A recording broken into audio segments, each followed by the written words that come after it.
Okay, gentlemen, Sir. let's pray to the Lord first. Let's give him prayer.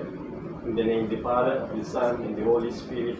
Amen. Our Father, who art in heaven, hallowed be thy name. Thy kingdom come, thy will be done on earth as it is in heaven. This day I give bread for me, Lord Jesus.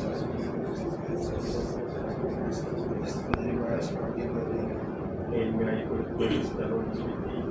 Blessed art thou among women, and blessed is the fruit of thy womb, Jesus. Holy Mary, Mother of God, pray for us sinners now and at our death. Glory be to the Father, to the Son, and to the Holy Spirit. As it was in the beginning, now and ever shall be, world without end. The Almighty God bless us, the Father, the Son, and the Holy Spirit.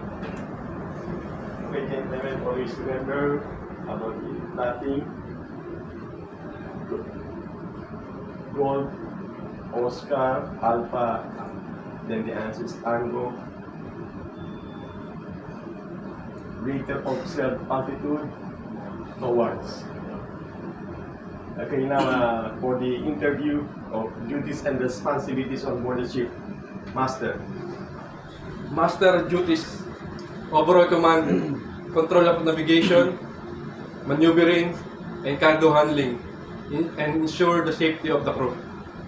Okay, next, Chief Officer. Duties and responsibilities of Chief Officer. In charge of deck department, monitors cargo operation, in charge of ship stability, ship safety, crew maintenance management, and ensuring compliance with international regulations. Okay, next, Second Officer. The duties and responsibilities of the Seacrine Officer is the overall in charge of the navigational equipment on board and also acting as medical officer. Okay, next, Third Officer.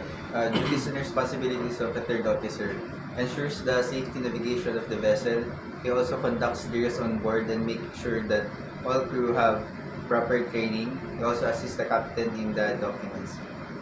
He also maintains the LSA and FFD on board. Okay, next, Bosun. Duties and responsibilities of Bosun. Head of the crew members delegate the work assigned by Chief Officer. Monitor deck maintenance, spare parts, and operate deck machineries and deck trains. Full-bodied seaman. The duties and responsibilities of the able-bodied seaman. He performs lookout, and he also the helmsman, and he monitors the cargo operation. Okay, next, Ordinary seaman. Duty and responsibilities of ordinary seaman, assisting the able-bodied seaman and bosun for the deck maintenance and mooring operations. Okay, very good. Okay, gentlemen, please subscribe my YouTube channel, Camp TV Tipo TV. Thank you and God bless.